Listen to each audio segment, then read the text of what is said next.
Gene, you were very helpful with us as this process was going on, and so we wanted to bring in and sort of get your thoughts and an update here. I think it goes without doubt any questions that it helped.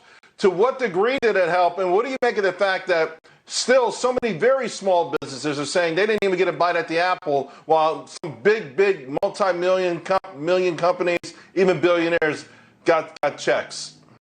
Yeah, Charles, there were definitely a lot of challenges with the PPP program. I do agree that it was a very big success.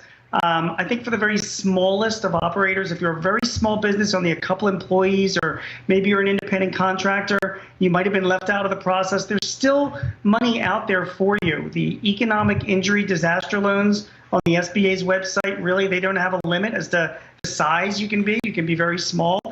Your state and local, governments in Philadelphia, where I live, there's a small business program that's going on right now, offering grants. A lot of states and cities are doing that. Some corporations are offering it as well, Charles. So they're offering grant money. Facebook, Verizon, JP Morgan Chase. I've got a whole list of resources. So if any of you watching, you've got a very small business and you're looking for it, just reach me out on Twitter. I'm at Gene Marks.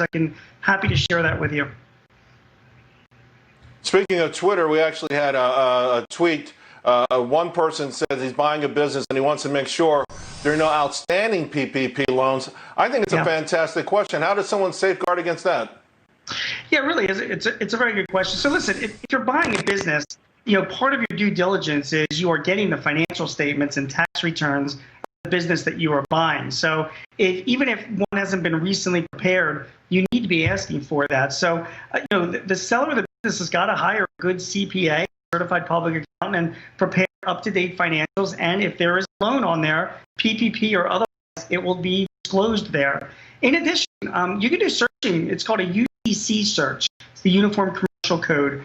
So if any assets have been collateralized, if there are any loans out there, banks are required to file that paperwork.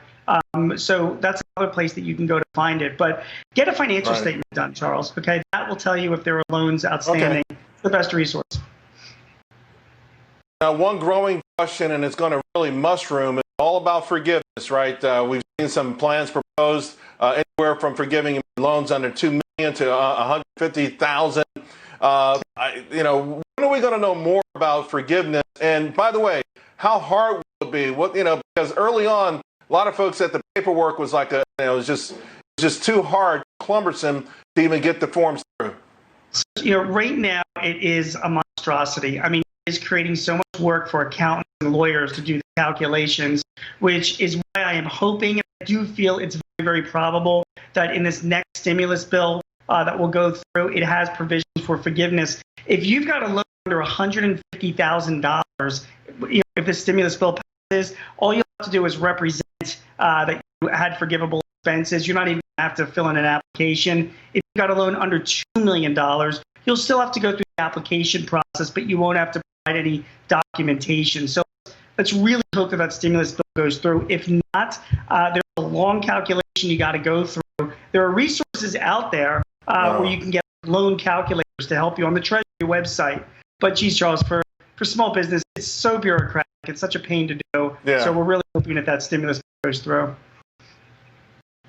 I read somewhere where these loans are being sold. Like some banks are selling these loans.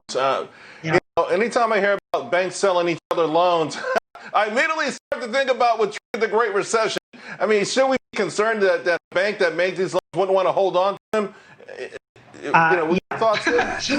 I don't think that you're incorrect there. It's certainly a red flag when banks are selling these loans, but if they're allowed to do that, they will. Now, the bank is selling a loan, your loan, whether it's PPP or not, they are going to be required to disclose that to their customers. So this is a federally backed loan. So you have to pay real close attention to any communications you're getting from your bank. The biggest hassle is that you're then going to have to deal with a new lender when it comes to forgiveness, if you have to apply for forgiveness. Right. So it's an issue. It definitely is. And I hope not a lot of banks are going to be doing it. But knowing what I know about banks, some probably will. Yeah. Hey, Gene, you are absolutely the best when it comes to this kind of stuff. We always appreciate when you come in and take these questions.